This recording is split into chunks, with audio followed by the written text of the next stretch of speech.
Saya ingin berbagi sebuah kisah. Menukil sebuah kisah seseorang dari orang-orang kisah klasik dulu tentunya.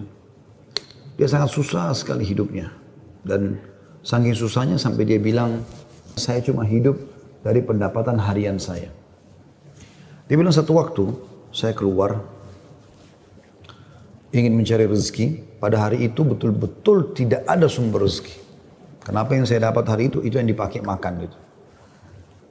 Dia bilang saya sudah keliling sana sini tidak ada makanan. Dan saya tidak pulang ke rumah sampai di awal malam selepas isya lebih.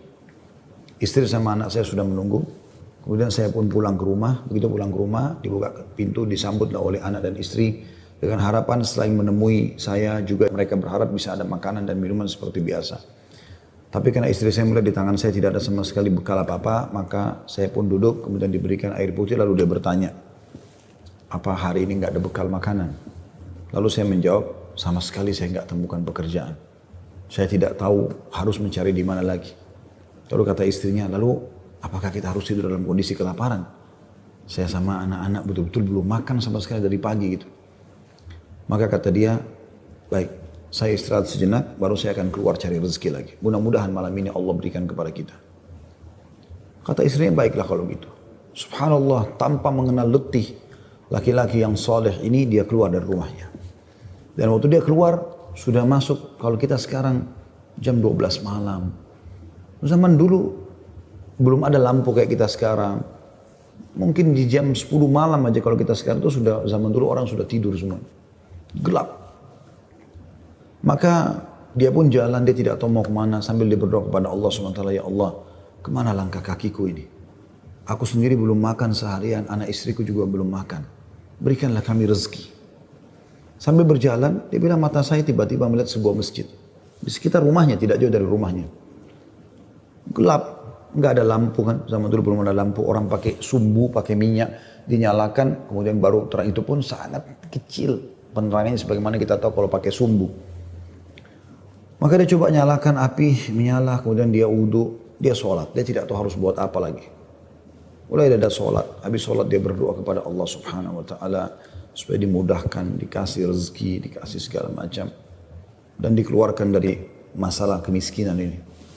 Setelah itu, subhanallah terjadi pada malam itu, penguasa di wilayah itu, kalau kita bisa bahasakan rajanya, gelisah nggak bisa tidur dan seperti orang ketakutan akan meninggal dunia.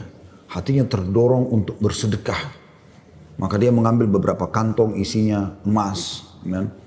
Lalu dibawa sama dia dan dia bilang, ya Allah, hatiku sangat gelisah, aku takut meninggal sementara aku masih belum memiliki bekal yang cukup bertemu denganmu. Maka izinkanlah hambamu ini bersedekah di jalanmu. Dia bawa berapa banyak karung yang dia bisa bawa, karung-karung kecil, bungkusan emas semuanya. Dia naik kuda dan dia mengatakan, ya Allah, aku minta petunjuk kepadamu. Aku tidak akan memegang tali kekangan kudaku ini, aku biarkan jalan. Raja tidak minta dikawal oleh siapapun. Tergerak hatinya begitu. Subhanallah dia jalan. Subhanallah ya, Maha Suci Allah, kisah nyata ini menjelaskan kudanya berhenti di masjid yang ada orang soleh tadi yang susah itu. Dia juga heran, kudanya masuk di halaman masjid, diam di situ. Dia turun, apa ini rahasianya? Kenapa Allah datangkan ke masjid ini? Dia bilang, saya masuk ke masjid gelap, cuma ada satu saja sumbu lampu, ya sumbu lilin. Kemudian saya mendengar suara, ya, orang yang berbicara. Saya coba mendekati suara itu, ternyata orang yang sedang berdoa. Nah tadi orang yang miskin itu berdoa. Ya Allah, mudahkanlah rezeki, saya sudah seharian tidak makan sama anak istri saya.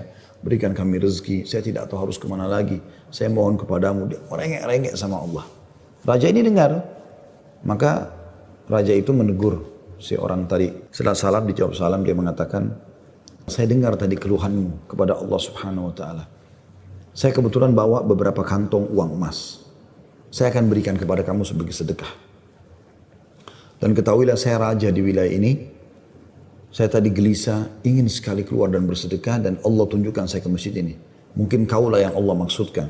Lalu saya akan berikan kepada kamu uang ini sebagai sedekah di jalan Allah Subhanahu Wa Taala antara kita berdua dan yang ketiganya Allah. Dan saya berharap apapun yang kau butuhkan, datanglah ke istanaku setiap saat. Saya yakin Allah yang menggerakkan saya bertemu dengan kamu. Subhanallah, orang miskin ini luar biasa kalau punya keimanan. Apa yang dia bilang? Wahai Tuan, kalau seandainya saya pun masih punya kebutuhan selain apa yang Anda akan berikan kepada saya ini, maka saya tidak akan datang minta kepada Anda. Tapi saya akan minta kepada Allah yang telah mengirim Anda datang kepada saya. Closing kisah ini coba diambil pelajaran baik-baik. Semua orang diuji. Ini cobaan. Lalu bagaimana cara kita melewati cobaan teman-teman sekalian? Allah mengatakan dalam Al-Quran, "Kun la yusibana illa ma kataballahu lana." Katakanlah, kami tidak akan ditimpa kecuali dengan apa yang sudah Allah catatkan buat kami.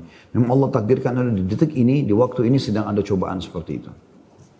Tetapi ini harus dikemas dengan ayat yang lain, yaitu inna ma'al usri yusra. Ya. Fa inna ma'al usri yusra. Sungguhnya di setiap kesulitan akan ada kemudahan, di setiap kesulitan pasti ada kemudahan. Jadi saya yakin Anda masih banyak memiliki kemudahan. Seperti misalnya Anda masih bisa bernafas, masih bisa melihat, masih bisa mendengar gitu kan. Butuh kesabaran. Butuh kesabaran akhi dan ukhti. Yakinlah, Allah tidak akan membuat kita susah. Allah tidak ingin itu. Selanjutnya juga saya sarankan sunnah Nabi SAW. Kalau kita sedang diberikan cobaan, lihat orang yang lebih susah. Kalau kita pincang, na'udzubillah, puntung kakinya satu, lihat orang yang puntung kakinya dua. Puntung kakinya dua, lihat orang yang juga puntung tangannya. Puntung kaki dan tangannya, lihat orang yang buta. Selalu orang yang lebih susah.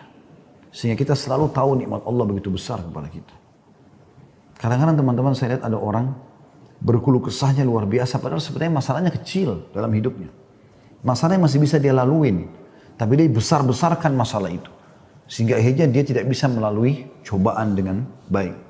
Apa kata Umar radhiyallahu anhu tentang masalah ini? Orang yang Allah berikan cobaan kepada dia dan pasti Allah akan uji hamba-hambanya.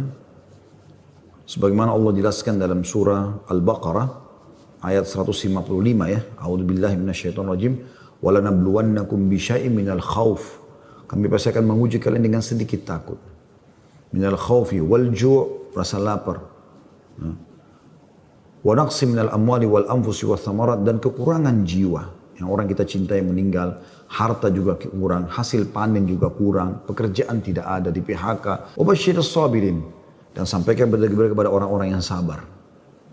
Siapa mereka ya Allah? 156-nya. Alladzina idza asabathum musibatun qalu inna lillahi wa inna ilaihi raji'un. Mereka yang kalau ditimpa musibah mereka mengatakan kami milik Allah, kami akan kembali kepada Allah.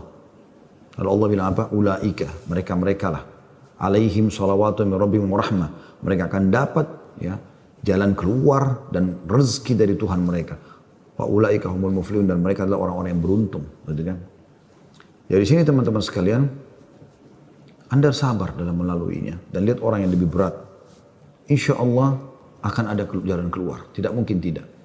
Yang penting teman-teman, di saat kita lagi genting, terus bergerak. Terus berusaha, terus ikhtiar. Terus berdoa kepada Allah SWT. Saling dukung-menukung, jangan saling menyalahkan. Semoga Allah SWT memberikan kita semua jalan keluar yang terbaik. Ya.